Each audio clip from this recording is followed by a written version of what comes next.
Racism. Discriminating against people because of their race or color, believing that a particular race is superior to other races. Sexism. Discriminating against people because of their gender, believing that a particular gender, most frequently men, is superior to the other, women. Native speakerism. Discriminating against certain English language teachers because they are not native speakers of English, believing that native speaker teachers of English are superior to non-native speaker teachers of English. Hello and welcome to 5-minute definitions for teachers in a hurry. Today's term, native speakerism. The term was developed in 2005 by Adrian Holiday. In many ways, native speakerism depicts the traditional deep-seated convictions of many teachers and learners of English that native speakers of English are both ideal models for exposing learners to the English language and ideal teachers for employing the best teaching methodologies for all learners and contexts. What lies at the root of native speakerism? Let's break down the native speakerist logic. It has 2 steps. Step 1. A language belongs to its native speakers because they have been exposed to it from birth and have therefore developed the competence and the fluency to use it naturally. Being exposed to it from birth has given them the so-called native speaker instinct, that is a seemingly inborn pattern of behavior that is characteristic of, well, native speakers.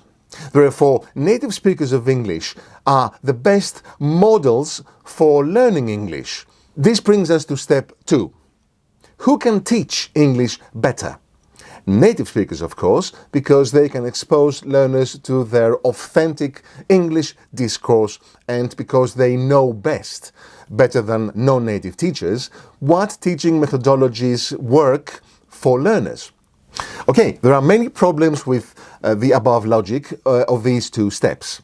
The problem with the first step, that native speakers own English because they were born into the language and are ideal prototypes or models for learning, fails to recognize the multitudes of communicative situations that a user of English can find themselves. In other words, in real life, we do not live in a black and white native speaker, non-native speaker communication world. Every time we use English to communicate, we engage in a very specific cultural and linguistic experience that is unique. Successful communication does not depend on whether we are native speaker or not. It depends on the extent to which we are reading the context. We can appreciate what and how the other interlocutors receive and make sense of our messages. In this sense, in everyday communication, native and non-native are just labels that achieve nothing.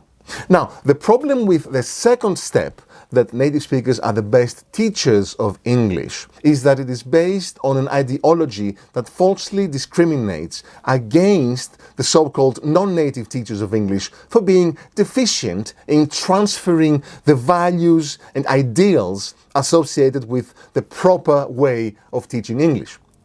These ideals are essentially rooted in Western stereotypes about particular types of collaborative or learner-centered teaching styles that view any other approach that is typically non-Western as subordinate and problematic.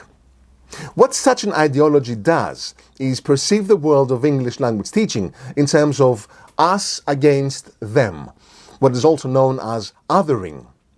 We know best. Our way of teaching is the best across any context, and any other approach is stigmatized as being wrong and even dangerous. Despite the fact that there is widespread agreement about the patently wrong perspective of native speakerism, the perceptions and convictions surrounding it still persist. In fact, they are very strong. There are many English teaching contexts around the world where native speaker teachers are considered ideal, and teaching posts are advertised only for them.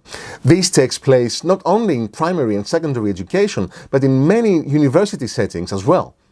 In fact, employing native speaker teachers is often used as a marketing strategy by school owners and administrators. Let me know in the comments what other terms you'd like me to define in 5 minutes.